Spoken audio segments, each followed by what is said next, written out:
Good morning. Thank you for being here this morning's update on the city's response to Tropical Storm Beryl. I would like to introduce my Fire Chief, Marty Centerfit, Under Sheriff Dwayne Centerfit, and CEO Jim Dickerson, and our sign language interpreter, Kimberly Duncan. We remain vigilant and heavily engaged in keeping Jacksonville residents safe. The storm made landfall shortly after midnight and has brought heavy winds, rain, and flooding. We're asking residents to stay indoors and check jacksready.org for updates on storm conditions. Nothing is more important to me right now than the safety of our residents. For our safety, for your safety, please stay out of the water. I want to caution residents about driving this morning. We have received reports of flooding, downed trees, and power lines throughout the city. If you see a downed power line, report it by calling 911. Do not attempt to drive through standing water. At this time, Wonderwood and Matthew Bridges remain closed.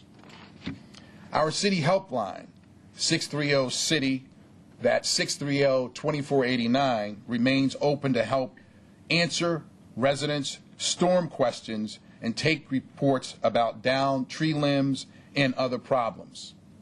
I want to be able to dispatch city crews as quickly as possible with the best information to keep residents safe. JEA crews are on the ground now working to restore power. Customers are invited to call JEA at 665-6000 to report outage. At this time, around 20,000 Jacksonville residents are currently without power. JEA has dispatched 15 tree crews, 30 electrical crews, and 20 water crews to address utilities issues. However, residents should dial 911 to report down power lines. Exercise extreme caution. As a reminder, Monday morning garbage collection is canceled. Collection normally scheduled for the day has been rescheduled for Saturday, June the 2nd. Yesterday, I signed a declaration of emergency. This remains very much active as we continue to respond to this storm. I also have spoken with Governor Rick Scott again today and City Council. Everyone's working together with an eye on safety. As a reminder for those residents that depend on electricity for medical devices, a shelter remains open at the Legend Center at Sutel and Moncrief, Northwest Jacksonville. To arrange transportation to the shelter, call 630-CITY or 630-2489.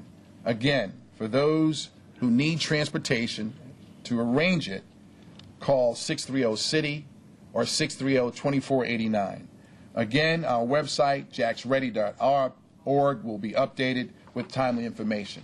It's very important to make sure, again, if you see a power line that's down, call 911. Do not attempt to remove a power line.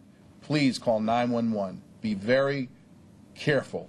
Again, don't go out in the water. This is all about safety. With that, I'll take a few questions. It seems we will weather this storm, if you will, fairly well. Everything is still in place, it sounds like, as far as the plan, but there's a potential for more rain, Sure. More flooding, according to the First Alert Weather Team. So what's the plan for later today? So we're going to do the same thing. We got about 1,000 people out right now, really removing the debris, trying to clear the roads. We have all the individuals, all of our team from JEA trying to get the power back on. So we're, this storm is still hovering around the city. We're going to have rain for the next 24 hours, and so we don't want people to get complacent. We don't want anyone going out, riding around. It's still dangerous out there. So we want to make sure that we're cleaning it up, getting ready, because this is going to be with us for a while. And the Wonderwood is going to stay closed, as well as the Matthews Bridge. There were poles down on the Wonderwood. Right. As of right now, yes, it's going to remain closed. And this is your first major storm as mayor. What were your biggest concerns and your biggest decisions? We had to cancel the last day of Jazz Fest, and also the Memorial Day ceremony has been canceled. Well, this is my second, but Well, you know, it was the right thing to do. It's all about safety, preparing. I think Chief Senefit has done a great job on making sure that we really don't take anything for granted. You know, it's Memorial Day weekend. It's a time where we really honor those who have sacrificed and paid the ultimate price for our freedom that we can enjoy today. But you know, really, it's all about safety.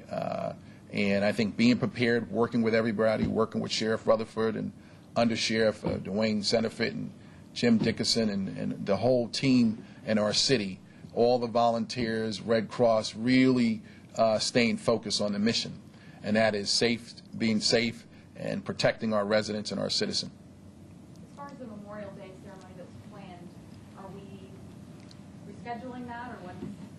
So we will reschedule it. I have Admiral Victor Guillory, who's the Director of Military Affairs.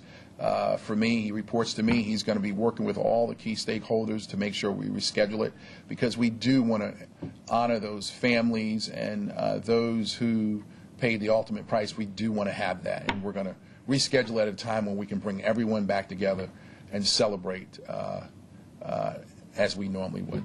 And then how much longer is the EOC going to be up and running? As of right now, we're going to be up and running all day today, tonight, and we'll reassess that as time goes on. But we'll be open all day today and tonight. What is the situation with the ports, and when will ships be allowed in and out again? Sure, the port is still closed. The Coast Guard is reassessing the issue with the port, and we'll get an update on that sometime today. But they're reevaluating the situation, but it is still closed as we speak. And as folks try maybe to head out to the beaches, you're asking folks, of course, to stay home. But for folks who may try and get out there, Chief Senefit, one of the things that you mentioned to me earlier was you want people to stay out of the water. There have been more than, what, 12.5 rescues over the weekend? That's correct. Yeah, we don't want people going out in the water. It's dangerous. It's all about protecting and saving lives, so to prevent that. And we don't want to put any of our city employees or anyone in harm's danger. So the key is not going in the water. It's all about safety. And it's still tough out there. Any other questions? Thank you, everyone.